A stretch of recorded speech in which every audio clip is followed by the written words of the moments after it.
नमस्ते student. BSTC first year और अपना सब्जेक्ट है कला शिक्षा शिक्षण। इसमें हम इकाई 2 पढ़ रहे हैं। इकाई 2 के अंदर अपना जो टॉपिक चल रहा था वो था कला शिक्षण की विधियों के बारे में। इससे पहले की जो क्लासें हुई थी मैंने उसमें आपको कला शिक्षण की अनुकरण विधि के बारे में बताया, अभ्यासात्मक विधि के बारे में चर्चा कर ली थी। आज हम इसकी जो तीसरी विधि है मुक्त अभिव्यक्ति विधि, इसके बारे में चर्चा करेंगे। जो थर्ड है अपना मुक्त अभिव्यक्ति विधि, इसके बारे में आज की जो क्लास है उसमें हम चर्चा करेंगे। मुक्त अभिव्यक्ति विधि के बारे में आज की जो ऑनलाइन क्लास है उसमें चर्चा करेंगे कि मुक्त अभिव्यक्ति विधि फ्री मैट्रिक्स और मेथड क्या होता है, इसके बारे में चर्चा कर लेते हैं। कि जब छात्र जन्म से ही कलाकार होता है, कि कोई भी बालक होता है जन्मजात, उसके अंदर बहुत सारे कुछ गुण होते हैं जो उसको जन्मजात रूप में गुणसूत्र के रूप में प्राप्त होते हैं। अतः वह अंतःप्रेरणा से ऐसा कोई ना कोई कार्य करता रहता है। जब वह अंतःप्रेरणा से यानी उसकी आंतरिक गुण से जब किसी कार्य में वो रचनात्मक कार्य करता है, उस रचनात्मक कार्य के अंतर्गत बालक की जो आंतरिक शक्ति होती है उसको का प्रदर्शन वो वहाँ करता है। तो जब वह अपनी अंतःप्रेरणा से कोई ना कोई ऐसा कार्य करता है जिससे उसकी कलात्मक प्रवृत्ति का परिचय मिलता रहता है, लेकिन उसकी सामर्थ्य तथा योग्यता सीमित रहने के कारण उसका कलात्मक प्रकाशन सीमित होता है। लेकिन कोई बालक ऐसे होते हैं जो अंतर्मुखी ही रहते हैं, उनके अंदर बहुत सारी प्रतिभाएं होती हैं, लेकिन उन प्रतिभाओं को वो कहीं प्रदर्शित करने का मौका नहीं देते हैं। वो अपनी जो प्रतिभाएं हैं वो प्रतिभा उनके अंदर छिपी रहती हैं, उनको वो प्रदर्शित करने का अवसर नहीं देते हैं। अतः जो मुक्त अभिव्यक्ति होती हैं उनके द्वारा बालक अपनी जो क्षमताएं हैं, जो आंतरिक क्षमताएं हैं उनको विकसित करेगा, अच्छा सा मंच दे सकते हैं। मुक्त अभिव्यक्ति अंतःप्रेरणा का उत्तम प्रयास है। जो मुक्त अभिव्यक्ति विधि है, मुक्त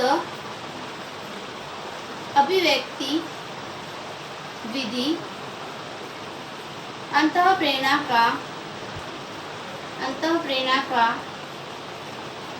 अच्छा प्रयास है। यानी बालक के अंदर जो आंतरिक शक्ति है उस आंतरिक शक्तियों को बाहर लाने का उत्तम प्रयास माना जाता है। छात्र जो कुछ भी भाव स्वतंत्रता पूर्वक व्यक्त करता है, इसके अंदर छात्र जो कुछ भी भाव स्वतंत्रता पूर्वक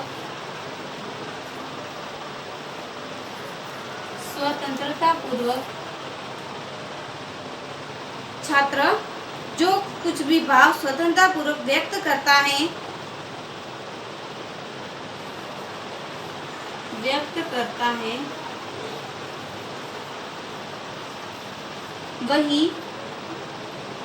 वही उसका स्वतंत्र भाव प्रकाशन या मुक्त अभिव्यक्ति मानी जा सकती है।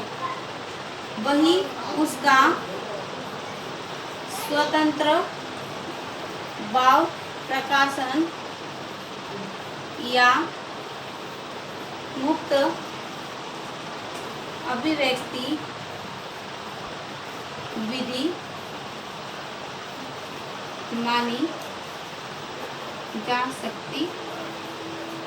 वही उसकी स्वतंत्र भाव या मुक्त अभिव्यक्ति विधि मानी जा सकती है। परंतु जब छात्र में भावों का अभाव होता है, जब छात्र के अंदर इन भावों का अभाव होता है तो वह मुक्त अभिव्यक्ति विधि अशक्त और असक्षम होगी।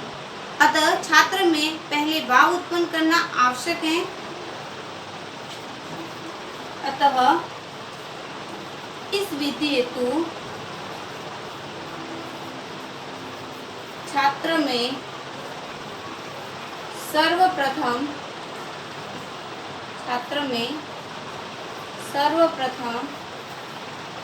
भाव उत्पन्न करना अति आवश्यक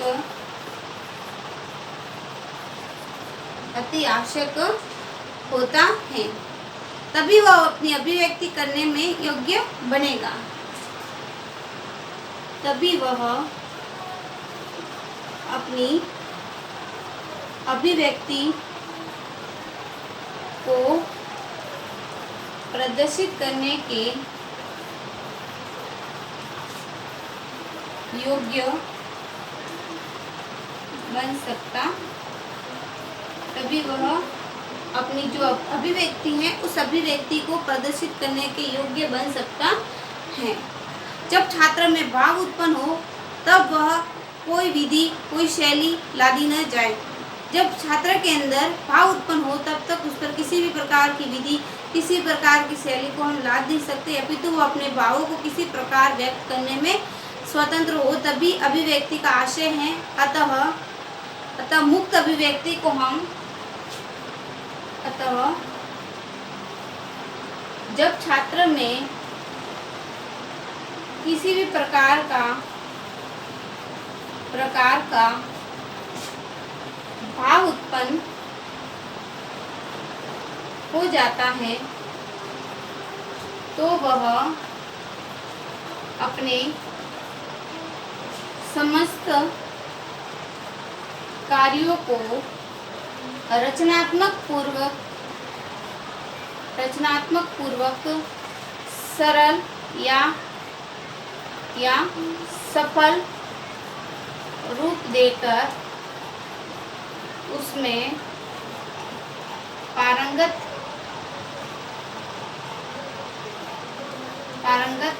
हो सकता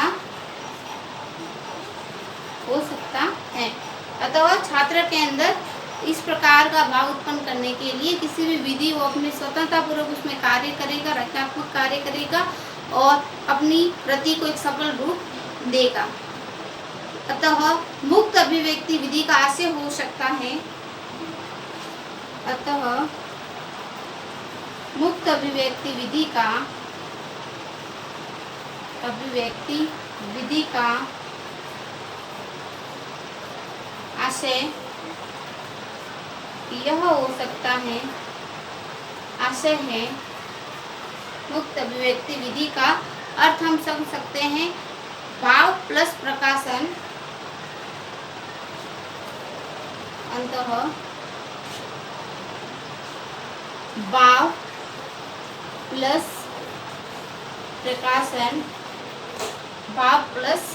प्रकाशन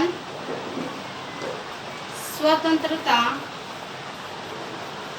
भाव प्लस प्रकाशन स्वतंत्रता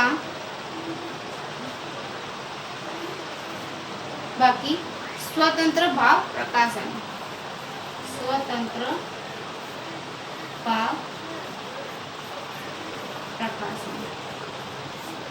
मुक्त अभिव्यक्ति का भाव प्लस प्रकाशन भाव जिसमें भाव जागृत होगा बालक के अंदर, फिर उस भाव के द्वारा वो प्रकाशन स्वतंत्रता पूर्वक कार्य करेगा, उसमें स्वतंत्रता पूर्वक वो अपनी जो अभिव्यक्ति उसको दर्शाएगा और स्वतंत्र भाव प्रकाशन के रूप में वो उस अभिव्यक्ति को सफल रूप देगा। तो जो आज की जो क्लास है उसमें हमने मुक्त अभिव्यक्ति विधि के बारे में चर्चा की। इसके बारे में जो कुछ बातें हैं उन बातों की हम नेक्स्ट क्लास होंगी उसमें चर्चा करेंगे। आज के लिए आप सभी को धन्यवाद।